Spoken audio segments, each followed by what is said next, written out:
দুঃখ কষ্ট জীবনে থাকবে, তাই নিয়ে কি অভিযোগ করা যাবে? যাবে না। আল্লাহ যেটা চাবে সেটাই হবে, তার উপরে কোনো কিছুই হবে না। আসসালামু আলাইকুম। শখের জিনিসগুলা অতি তাড়াতাড়ি হারিয়ে যায়। এই যে আমার ছেলের অনেক শখের মাছ, সেখান থেকে একটা মাছ মারা গিয়েছে। আসলে আল্লাহ যেটা চাবে সেটাই হবে, তার বেশি কোনো কিছু হবে না। তাদেরকে একটু খেতে দিলাম আর তাদের সাথে একটু সময় কাটালাম। আর এই যে দুইজন চলে আসছে তাদেরকে ধরার জন্য, খাবার দেয়া দেখে। সাথে কিছু পাপোশ ধুই পানি ঝরানোর জন্য রেখে দিয়েছিলাম, আর সাথে কিছু কাপড় চোপড় ছিল সেগুলা নিয়ে এই তো রোদি শুকা দিয়ে আসলাম। আর এখন রান্না করব।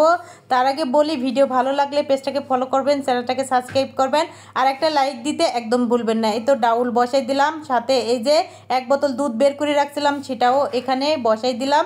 এখন এই দুইটা হতে থাকুক। তার আগে এই যে আমি হলুদ মরিচ আর লবণ দিয়ে এখানে তেলাপিয়া মাছ বের করে রাখছিলাম সেটা মাখিয়ে রাখলাম।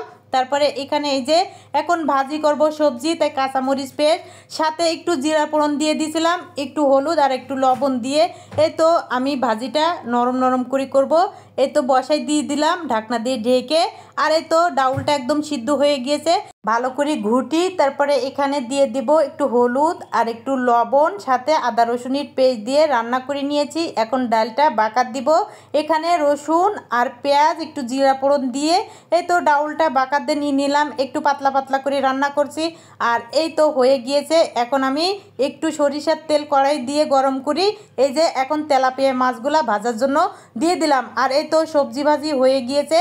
এখন আমি সবজি ভাজিটা নামাই নিচ্ছি। আর এই সবজি ভাজিটা কিন্তু খেতে অনেক মজা হয়, অনেক পদের সবজি দিয়ে করা হয়েছে।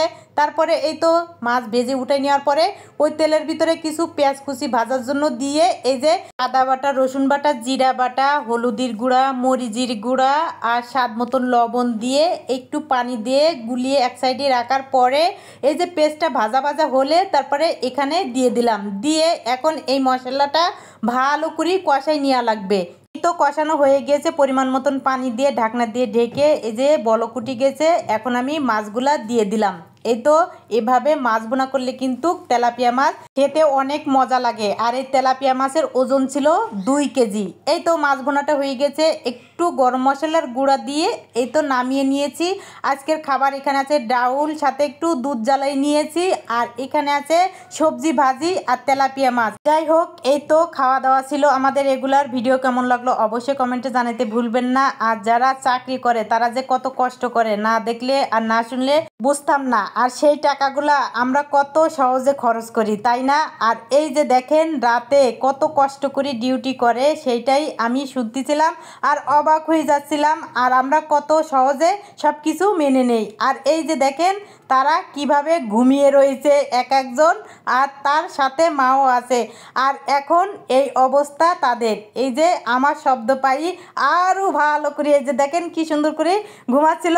আর এখান থেকে একটা বাচ্চা ঠপ করে পড়ে যাবে। যাই হোক, আজকের ভিডিওটা এই পর্যন্ত। সবাই ভালো থাকবেন, সুস্থ থাকবেন। আজকের মতন বিদায়। আল্লাহ হাফেজ।